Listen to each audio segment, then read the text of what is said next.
Welcome back to another edition of Along the Rock, brought to you by the Radar Free Press. I'm your host, Emma Watts, and with us today is Aaron Fullan, who is an actor, composer, content creator. You do it all.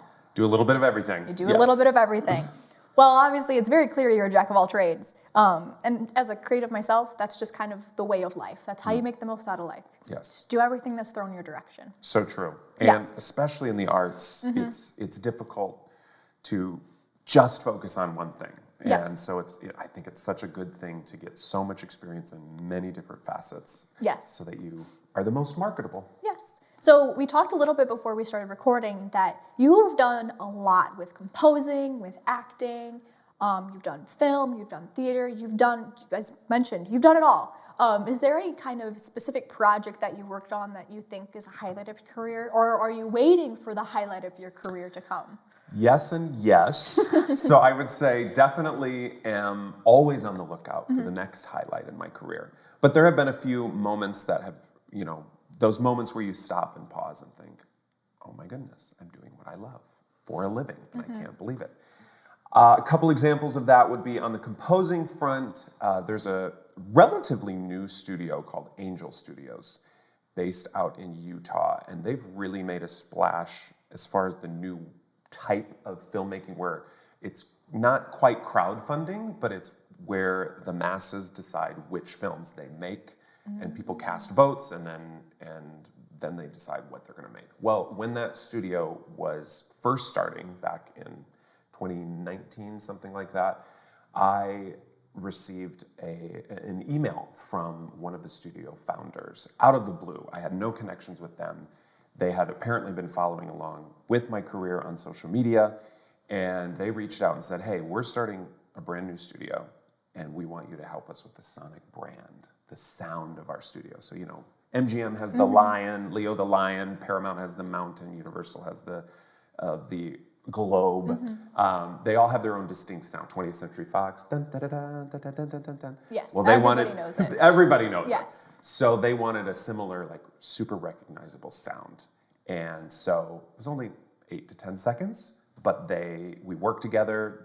We brainstormed what the sound should be, and sure enough, to this day, it is their sonic brand. So people reach out all the time and say, "Oh my word, I'm watching an Angel Studios production. Heard your music," and it's just really a cool experience, even when it's such a small, contribution to who Angel Studios is. It's pretty thrilling to have that on my resume. Acting-wise, the first time I was on a pretty sizable production. I think when you're an actor, you always have these grand ideas of what film is. And when you're first starting out in independent productions, it's not quite what you remember seeing on behind-the-scenes featurettes on DVDs where there's 200 people and massive sound stages and things like that. So I remember the first time where I got to a set and was overwhelmed by the amount of people, and it was just a bigger budget. So it was for a war movie that actually just came out. It prolonged for, the release was prolonged for a long period of time. But it was called Love and Courage, the Battle of Bushy Run. And so it covers the historical significance of the Battle of Bushy Run. And we filmed it in Georgia. And someone else actually had the part that I had. I didn't even know about the film until my agent called me and said, hey, I had an actor that had to drop out because of a conflict with another production, and they want you to audition for this role. It would be a great opportunity for you. So I auditioned, and they liked it, got brought on board, and I remember showing up. I was there, I think, 8 to 10 days. I remember showing up the first day at base camp, and it was this massive, tents everywhere, and trailers everywhere, and horses, because it was a period piece. There were horses everywhere, and got my own little, trailer, not the big, expansive one, but I had a little dressing room. It was narrow. It was you had to be, a certain size to fit, but it was still my own little space. And then putting on, vintage uniforms and going down to set, and there were 100 extras on set that day. It was just really cool to see. And opened my eyes to how much teamwork is required when you do a film. People just have no clue the amount of time and energy that goes into filming a couple pages of script. Yes, it's insane. It's insane. As someone who's been on a set before, albeit again for kind of a small independent project, as you mentioned, you see these like behind the scenes coverage of these big Marvel cinematic movies, and you're expecting like a PA to be running around with their clipboard and the director yelling at people through a megaphone. But in reality, you have your cinematographers, your director, your producer, your hair and makeup people, your production assistants, your extras, your lead actors. It's a lot of moving parts. It's a big, difficult thing to do. Yes. But they make it seem so seamless. Yes. It does, and it's like a well-oiled machine when it's done very, very well. And I'm always overwhelmed by, in a good way, the amount of teamwork that it takes. And to me, it's the ultimate teamwork experience where if everyone's not pulling their weight, something's going to break down. And so you have everybody wanting to do their job well so that the final product is impressive. Because all of our names are on this. And so if this doesn't turn out, it hurts all of us. So there's this good kind of pressure that happens when you're making a film of down to the PA, all the way up to the director. Everyone wants to be at the top of their game because they know future work depends on it, and they take a sense of pride in what they do. And I marvel at everyone's abilities. Like when I'm in the hair and makeup trailer and seeing how many people they're able to get in and get out and completely change who they are, what they look like, and the professionalism and usually how kind everyone is. Yes. There's times when that's not the case. You have those some people who are a little cutthroat, like you'd see on TV, like the stereotype of like the director yelling through a megaphone. You've got them. They're out there. They're out there. But they're probably more rare than you think. I had an actor friend of mine actually yesterday tell me he was just on a pretty big film out on the East Coast, and he said one of the actresses that he was acting across from was difficult. And he just said, very early on, I said, I'm going to change the tone in this room and change her tone just by the way that I interact with her and win her over with my kindness. And he said, by the end of the day, it was a great experience. So, if you're on a film set, just go be your best self and bless everybody on the set. Yeah, a little kindness goes a long way, especially film sets are stressful. Yes, high tension. Yes, because you have a couple of hours to get through that one page. Yes. And if you don't get through that one page, you're set back a couple of days in your production. Exactly. And every day is a lot of money. That's the biggest thing. Yes. When there's money is always on your mind. Well, as actors, not as much. We just show up, clock out at the end. But anybody who's involved in overseeing the production, a day goes by wasted, and that's way more money than you would think down the drain. Yeah, so it's complicated, but it's a well-oiled machine, and it's worth it in the end too. It when is. You see yourself on that big screen and your name coming through in the credits, you're like, wow, yep. We managed to do that. We did it. We did it. Yes. Yes. So you mentioned that obviously you've composed some music, you've acted in films, you've been on film sets. Do you think that your compositions influence your acting, or your acting influences your compositions, or vice versa? Do you think it's kind of, they all interact and help each other out? Yes, I do. And I think that's one of the reasons I love the variety, because I think they do both help me be better at both. And last year, I actually had the opportunity to combine both, which I'd love to do more of. So I was cast in the lead of a Christmas musical called Carol. And so I played like the Scrooge-like character, and it's based on A Christmas Carol. And I also wrote the music for it. So I composed the score after the film was edited, and I had the rough cut and was scoring to it. It's a pretty surreal experience watching yourself and scoring to yourself. Yeah. But it was a really fun experience. And I think, whatever part of filmmaking you're involved in, you're a storyteller. and you love stories and you want to tell great stories. So when I'm in front of the screen, I'm able to picture the musical beats that are going to be in there afterwards, because I also compose. And when you score to an actor's emotions, you're very, very focused on what is the emotional, journey that they're going on at that moment. And so allowing time, for example, as an actor, a little bit of breathing room. Sometimes we get nervous and we just push everything forward. We don't let anything breathe. And that's a missed opportunity musically, where you can just let things breathe. And then later, when a composer looks at it, they love those moments where they're allowed to really expand on those emotions that are already there. And also just the art of understanding that music isn't always needed. There's plenty of times where the best creative decision is to leave music out. I think of a film like The Birds, Alfred Hitchcock. He opted to have hardly any score in that film and wanted the sound design to completely terrify the audience. He didn't want music to try too hard. He pulled most of the music and just left the terrifying sounds of birds. And you hear people in our parents' and grandparents' generation still talk about how scary that movie was. So there's plenty of times where music, you just don't need it. And there's been times where directors have encouraged me to score a particular scene, and I watch it over and over and again, and I think, this does not need music. I think you're better off without music. So having those, different experiences, I think, yes, it betters me in both of those arenas.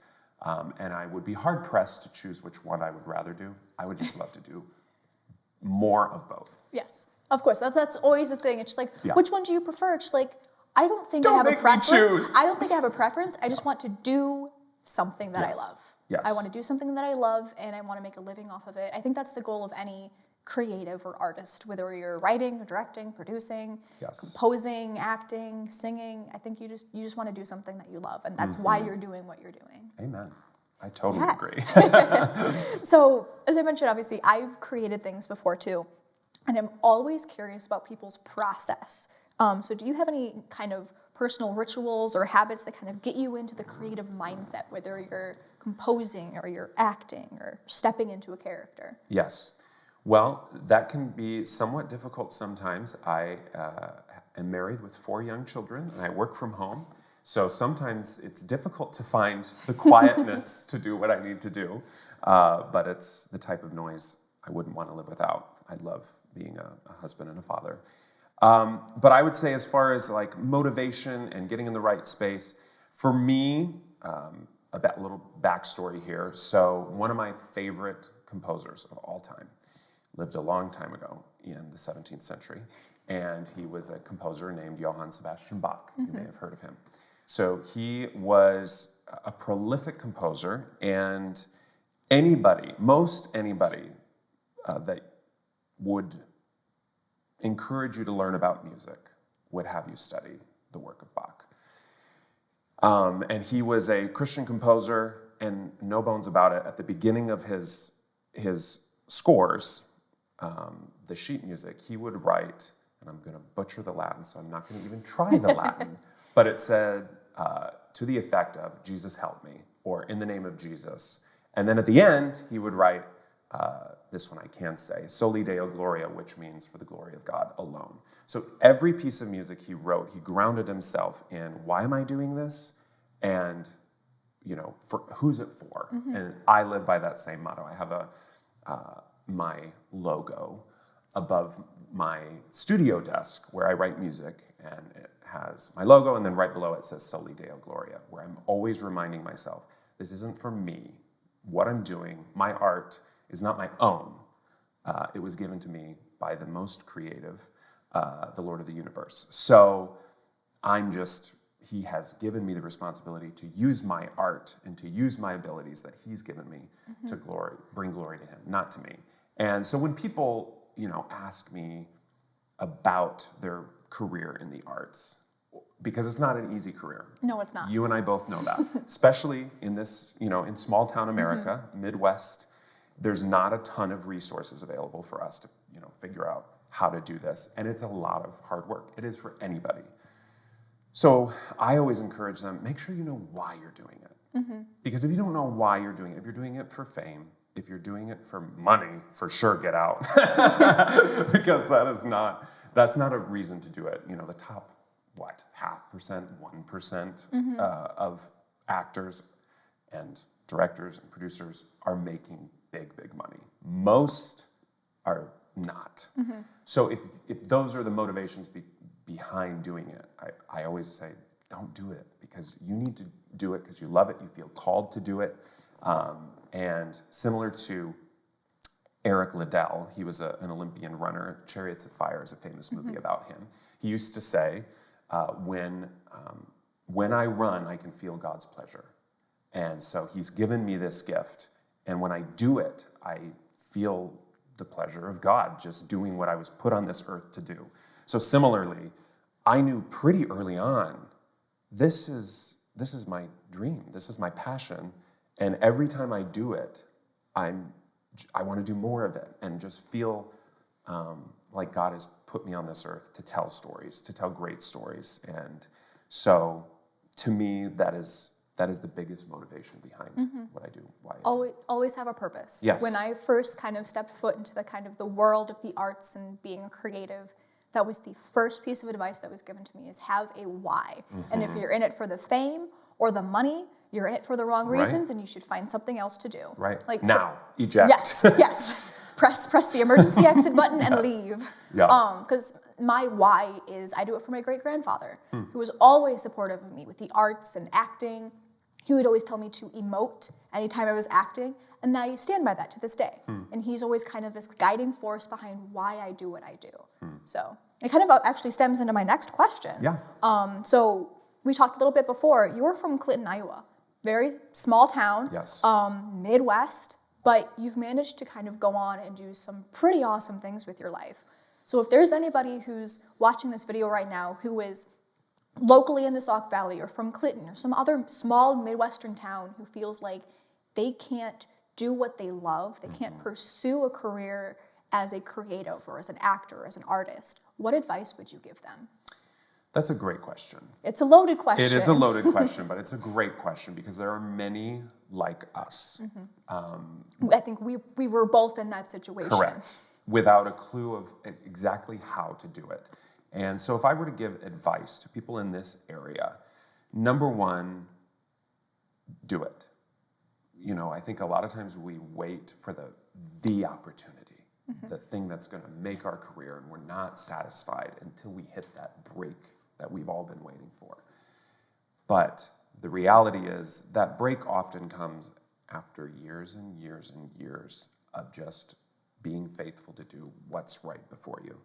Opportunity comes up to direct a school play for you. Do you it. mentioned, we chatted before the interview. Yes. Do that. Do it. That is an incredible opportunity to immerse yourself and to practice the skills that you have. And learn something that you didn't know you were capable of doing. Yes, challenge which is yourself. Crazy. Yes. Yes. So my first advice, do it. Whatever, however you can plug in, there are opportunities, even in small towns, to put your skill set to good use. Another thing I would say is don't be discouraged and to reach out to people who are doing the type of work you want to do. That to me has been invaluable. So very early on in my composing career, I was trying to connect with someone in the world of Hollywood music, and I had no clue where to look other than LinkedIn. And I remember going on LinkedIn, and I found the music supervisor. His name's Lindsay Fellows. He was the head of music at Walden Media, who was the studio behind like The Chronicles of Narnia and City of Ember and Bridge to Terabithia. Terabithia.